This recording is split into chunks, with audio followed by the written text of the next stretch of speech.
Cockroach Janata പാർട്ടിയെ പിന്തുണച്ചു എന്ന് മാത്രമല്ല, what I want to say is, ഞാൻ ഇവിടെ എത്താൻ കാരണം അന്ന് ഞാനിത് ഭയങ്കരമായിട്ട് ഫോളോ ചെയ്ത ഒരാളാണ് over the last many weeks. എന്റെ ഇൻസ്റ്റഗ്രാം ഫീഡ് കണ്ടാൽ നിങ്ങൾക്കറിയാം, ഞാൻ ഷെയർ ചെയ്ത പോലത്തെ ആരും റീഷെയർ ചെയ്തിട്ടില്ല.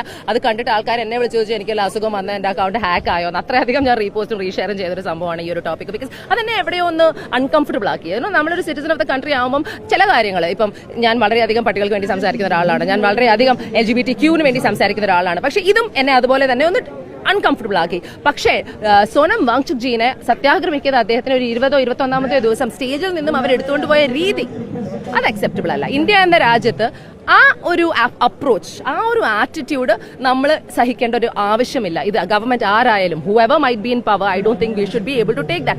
I am not going to sit and blame one party or the other party.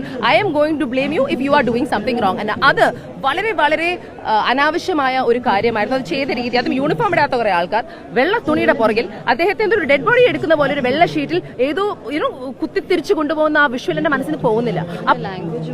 Use ചെയ്ത ഭാഷ വാസ് നോട്ട് റൈറ്റ്. അപ്പോഴാണ് ഞാൻ തീരുമാനിച്ചത് എനിക്ക് ഡയറക്ട്ലി ഇവിടെ വരണം. ഇവിടെ എന്ത് നടക്കുമെന്ന് എനിക്കറിയില്ല, ഇവിടുത്തെ ഒരു ആറ്റിറ്റ്യൂഡ് എന്താണെന്ന് എനിക്കറിയില്ല. കോക്രോച്ച് ജനതാ പാർട്ടിനെ കുറിച്ച് എനിക്ക് കൂടുതൽ അറിയില്ലായിരുന്നു ഈ ഒരു പ്രൊട്ടസ്റ്റ് അല്ലാതെ. അഫ്കോഴ്സ് അവരെ കോക്രോച്ചസ് എന്ന് വിളിച്ചു, അതുകൊണ്ട് അവരിങ്ങനെ ഒരു പാർട്ടി തുടങ്ങി, വളരെ സക്സസ്ഫുൾ ആയി. I understand that. ബട്ട് ഇവിടെ എത്തിയപ്പം ഇറ്റ് വാസ് ഭയങ്കര ബുദ്ധിമുട്ടായിരുന്നു ഇവിടെ അകത്ത് കയറാൻ.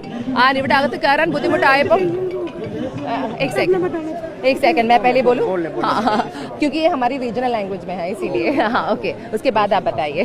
हाँ, सो क्या होगा എന്നൊക്കെ. So what I want to say is, ഇവിടെ എത്തിപ്പെടാൻ തന്നെ എല്ലാവർക്കും വളരെ ബുദ്ധിമുട്ടായിരുന്നു. Was it difficult for you to reach here? എനിക്ക് ബുദ്ധിമുട്ടായിരുന്നു. ബിക്കോസ് ഞാൻ വന്ന സമയത്ത് ഓൾറെഡി അവർ ബ്ലോക്ക് ചെയ്തിരുന്നു. ദേ വർ ട്രൈങ് ടു ക്രൗഡ് എത്രത്തോളം സ്പ്ലിറ്റ് ചെയ്യാൻ പറ്റും അത്ര സ്പ്ലിറ്റ് ചെയ്യാനാണ് അവർ നോക്കിയത്. സോ ആ സമയത്ത് കുറേ പേര് ഡിഫറെന്റ് ഡിറക്ഷൻസിലേക്കാണ് ഓടിയത്. So I think they have cut the whole crowd in 3 access cut ചെയ്തു. നമുക്ക് മാത്രമല്ല, ഇവിടെ മാത്രമല്ല അവർ ആക്സസ് കട്ട് ചെയ്തത്. അവിടെ ജന്തർ മന്ദർ, ഇവിടെ സൻസദ്, ഇങ്ങനെയാണ് മാർച്ച് ചെയ്യേണ്ടത്. ചലോ സൻസദ് ഇങ്ങനെ നടക്കേണ്ട 9 മണിക്ക് നടക്കേണ്ട മാർച്ചാണ്. രാവിലെ തന്നെ തലേ ദിവസം തന്നെ തുടങ്ങി പെർമിഷൻ ഇല്ല, ഇതൊക്കെ നടക്കും എന്ന് ഐ തിങ്ക് അവരുടെ കമ്മീഷണർ പറഞ്ഞതാണ്. അപ്പോൾ ഓൾറെഡി നമുക്ക് മനസ്സിലായി എന്തോ പ്രശ്നം നടക്കുന്നത്. പിന്നെ ഞങ്ങളത് ഫോളോ അപ്പ് ചെയ്തുകൊണ്ടിരിക്കുകയാണ്. അപ്പോഴാണ് ഞാൻ രാവിലെ 9 മണിക്ക് ഇവിടെ എത്തുന്നത്. ഇവിടെ അടുത്തെത്തുമ്പോൾ തന്നെ ദൂരെ നിന്ന് തന്നെ ബാരിക്കേഡ്സാ. ഒരു വണ്ടിക്കകത്തേക്ക് കയറണമെങ്കിൽ, ഒരു കോമൺ ആൾക്ക് ഇതിനകത്തേക്ക് വരണമെങ്കിൽ പ്രശ്നമായിരുന്നു. അവിടെ ഹൈക്കോടതി ജഡ്ജസ് ഉണ്ട് ഇതിനകത്ത് താമസിക്കുന്നത്, ഇവിടെ ഓഫീസസ് ഉണ്ട്, ഗവൺമെന്റ് ഓഫീസസ് ഉണ്ട്, വീടുകളുണ്ട്. ഇവിടെ ആർക്കും ആക്സസ് തരാതെ ഫുൾ കട്ട് ഓഫ് ചെയ്യാണ്. സോ പബ്ലിക്കിന് ഒരു ന്യൂസൻസ് ആയ ഒരു ബാരിക്കേഡിംഗ് സിസ്റ്റം. ബിക്കോസ് അവർക്ക് പേടിയായെന്ന് എനിക്ക് തോന്നുന്നു ദേ ഫിയർഡ് സംതിങ്. സോ അങ്ങനെ ആക്സസ് കട്ട് ചെയ്ത് ഇവിടെ ഞങ്ങൾ എങ്ങനെയൊക്കെ എത്തിക്കഴിഞ്ഞിട്ട് അകത്ത് ശരിക്കും ജന്തർ മന്ദിറിലുള്ളൊരു, നിങ്ങളൊക്കെ എക്സ്പീരിയൻസ് ചെയ്തതല്ലേ, നമ്മളുടെ യങ്സ്റ്റേഴ്സിന്റെ ഒരു പാഷൻ. അവരിവിടെ എത്തിയത് ഒച്ചയോ ബഹളോ ഉണ്ടാക്കിയോ അടിയുണ്ടാക്കാനോ ഒന്നും അല്ല. അവരുടെ ഒരു പ്രശ്നം അത് പരിഹരിക്കണം എന്ന് പറഞ്ഞാണ് എത്തുന്നത്. പാട്ടുപാടി, കോൺവെർസേഷൻസിലൂടെ, ഡയലോഗിലൂടെ. അതിനെയാണ് ഇവരെ ലാത്തി ചാർജും ടിയർ ഗ്യാസും ചെയ്ത് അടിച്ച് തരിപ്പണമാക്കിയത്. ചിലവരെ ഹോസ്പിറ്റലിൽ അഡ്മിറ്റഡ് ആണ്, ചിലവരെ ആണുങ്ങൾ പെണ്ണുങ്ങളെ അടിക്കുന്നു. ഇതൊക്കെ അലൗഡ് പോലും അല്ല. It is terrible. ഗവൺമെന്റിന്റെ ഒരു സിസ്റ്റം, അതോടൊപ്പം ഡൽഹി പോലീസിനെ അതിനടക്കമാണ് വിമർശിക്കുന്നത്. അതിന്റെ പേരിൽ എന്തെങ്കിലും ഭയമുണ്ടോ, അല്ലെങ്കിൽ കോക്രോച്ച് ജനതാ പാർട്ടിയുടെ പ്രതിഷേധത്തിന്റെ ഭാഗമായി ഡൽഹിയിൽ? ഞാൻ ഇവിടെ പറയുന്നത് എനിക്ക് തോന്നിയ കാര്യമാണ്. അത് പാർട്ടി ബേസ്ഡോ ഒന്നുമല്ല, ഞാൻ കണ്ട കാര്യമാണ്. ഞാനിവിടെ വന്നപ്പോൾ കണ്ട കാര്യമാണ്. ഈ ലാത്തി ചാർജ് നടക്കുന്ന സ്ഥലത്ത് ഞാനും ഉണ്ട്.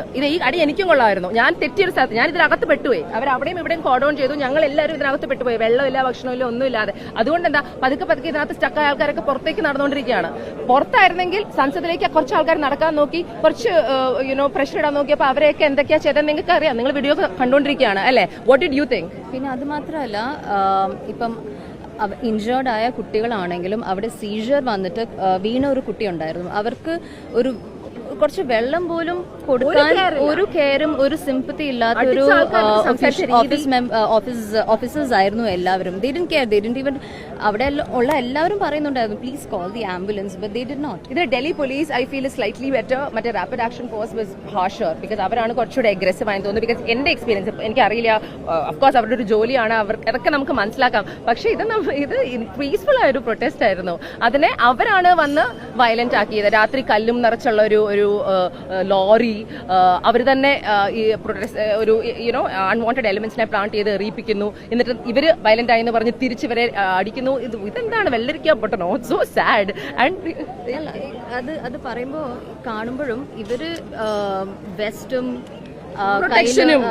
കുറെ പ്രൊട്ടക്ഷനും ബോഡി വെസ്റ്റും they have a gun and there's a stick in the hand. നമ്മളെല്ലാവരും യങ് പീപ്പിൾ.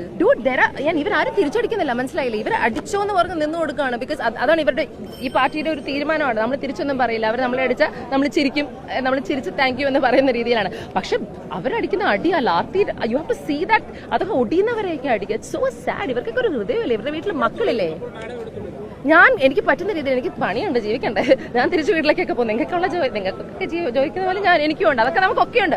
അതൊക്കെ സാക്രിഫൈസ് ചെയ്താണ് ഇവരൊരു മാസം ഇവിടെ നിൽക്കുന്നത്. നിങ്ങൾ ആലോചിക്കണം. ഞാൻ രാവിലെ പ്രൊട്ടസ്റ്റിന് വന്നതാ. ആ പ്രൊട്ടസ്റ്റ് ഇതുവരെ നമുക്ക് നടത്താൻ പറ്റിയിട്ടില്ല. ചലോ സൺസെറ്റ് നടക്കാൻ പറ്റിയിട്ടില്ല. ഇതിന്റെ ടയറിന് കാറ്റൂരി വിട്ടു, താക്കോൽ എടുത്തോണ്ട് പോയി, അതുപോലെ തന്നെ സൗണ്ട് സിസ്റ്റം ഊരി. ഇതിന്റെ ഒക്കെ പ്രശ്നത്തിനിടയിലാണ് നമ്മളിവിടെ ഇവരൊക്കെ സർവൈവ് ചെയ്യുന്നത്. ഇപ്പോഴും കുറെ ആൾക്കാർ ഇവിടെ ഉള്ളത്. ആൻഡ് എന്തോരം ആൾക്കാർക്കാണ് പേഴ്സണൽ പ്രശ്നങ്ങൾ വന്നിട്ടുള്ളത് അറിയോ?